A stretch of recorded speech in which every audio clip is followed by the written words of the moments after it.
going on, my Wildcat family? Welcome back to Storm the Court K-State, presented by Tree City Sports, your source for local sports. I'm your host, CJ McClure, and this episode is different. This one is about context. It's about what happened and how it went down. Because when a Power 5 program moves on from a head coach mid-season, especially under the for-cause language, that doesn't just happen overnight. It doesn't happen because of one loss. It doesn't happen because of one bad press conference. It happens when alignment breaks. Before we dive in here, I just want to say thank you guys so much for watching. Like, subscribe to the channel, follow us on Twitter, X, whatever you want to call it, at TreeCity_sports for all of the latest updates to come. Tonight we're breaking down the context and how this all went down and what it means going forward. Not drama, not emotion, context. And when you hear the full picture, you'll understand why this moment was bigger than the scoreboard. Let's start here. Here's what's been reported. K-State Athletic Director Gene Taylor said that Jerome Tang was presented with two paths: finish the season and then resign under a reduced financial settlement, or be fired immediately for cause. According to the same report, no exact number was discussed in person, just that it would be substantially less than the full buyout.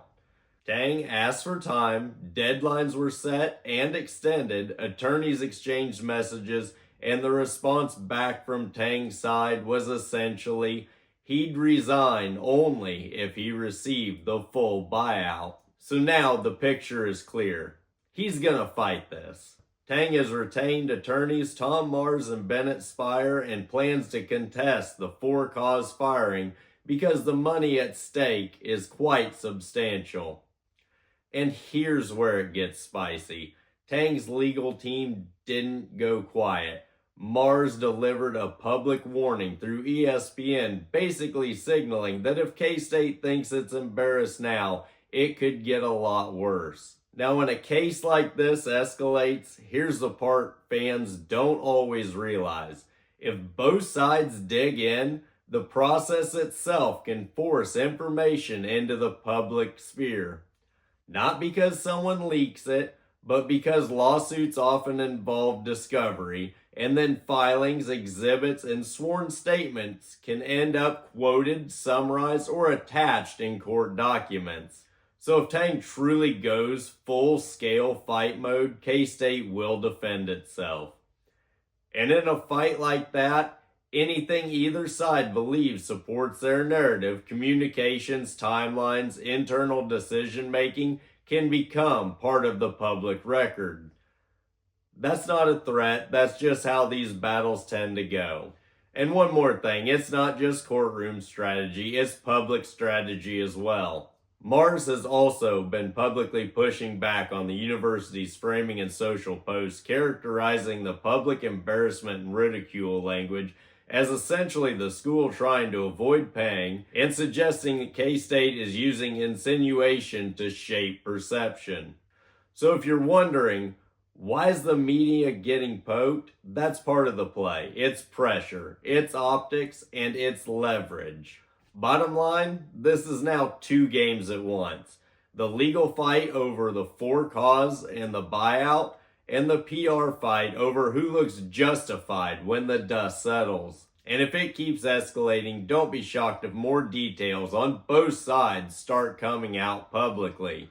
When alignment breaks between an athletic department and a head coach, the first thing administrators evaluate is control. Control of direction, control of message, and control of trajectory. If they offer revised terms and those terms aren't accepted, the separation becomes less about timing and more about inevitability. That's where programs pivot, and K-State pivoted.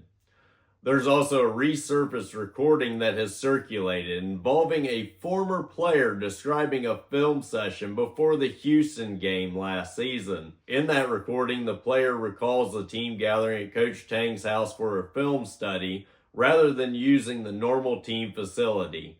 During that session, there was a minimal effort with the projector, and he just said, "You know what, fellas? This is a sign from God that we don't need to watch any film. We just need to go out and play hard. I don't care about any shots you shoot. Just go out and play hard, and we'll get this win." Which led them going into the game with literally no game plan at all. The player expressed surprise at that approach given the level of opponent they were preparing to face. That's the context here. Now, here's why this matters. This isn't about one clip. This isn't about one meeting or one press conference. It's about perception. When a season is trending downward, preparation standards come under a microscope. When preparation becomes a point of internal frustration, alignment starts to erode. Now, the resurfaced clip doesn't prove anything on its own, but it provides insight into what at least one player experienced in their time under Coach Jerome Tang. That story can be interpreted differently depending on perspective. Some will say, well, that's faith-driven leadership. Others will say, that's unconventional. And some will ask, before a top-tier opponent, should preparation ever be optional? The point isn't whether that one decision determined a game. The point is how stories like that accumulate during a struggling season. When you're winning, quirks become personality. When you're losing, quirks become scrutiny. That's the reality of major college athletics. And when you combine competitive decline, questionable rotations, and player perspective on failed preparation, you start to see how separation becomes less about one loss, one bad press conference, and more about accumulated tension.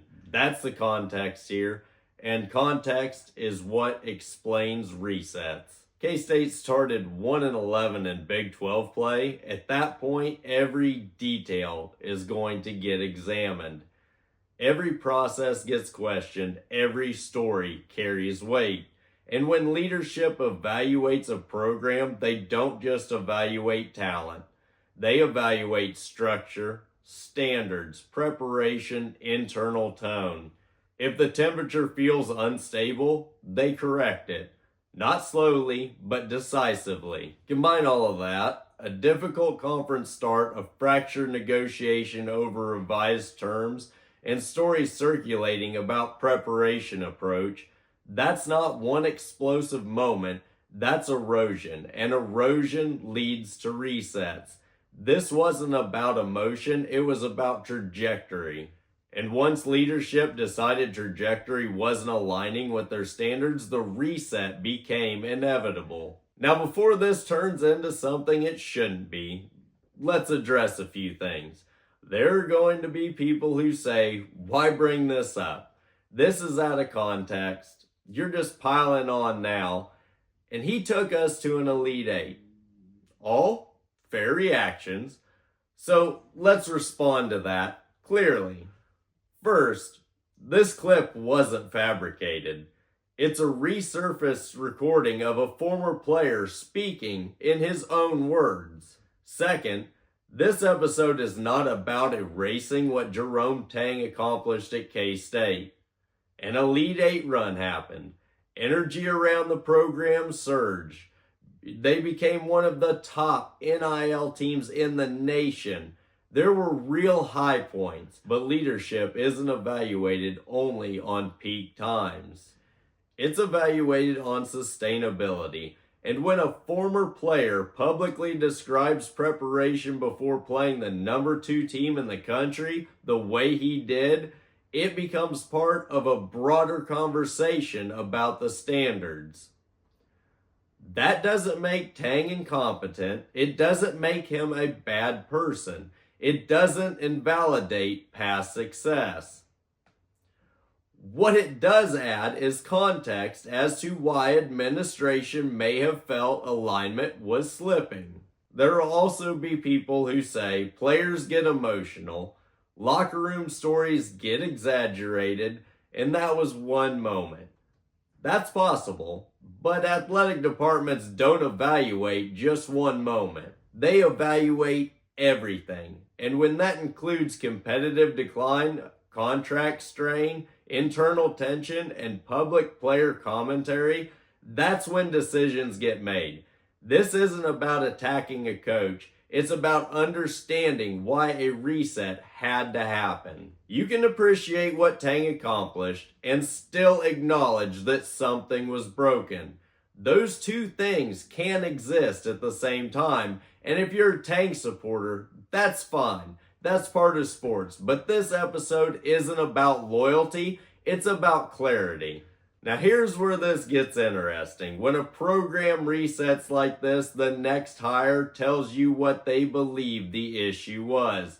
If the next coach is described as disciplined, structured, accountability driven, that's not coincidence, that's correction. K-State isn't just replacing a coach, it's defining how it wants to operate moving forward. And in the Big 12, stability matters. This wasn't out of nowhere. This was a carefully planned decision, and it was time for that decision to be made. And before we go, just wanted to remind you to like this video, subscribe to our channel, and follow us on all of our social medias to stay locked in with Storm the Field. Stay locked in because we'll keep you up to date with all the latest information that we get. This has been Storm the Court K-State presented by Tree City Sports, your source for local sports. I'm your host, CJ McClure, and until next time, y'all take care now.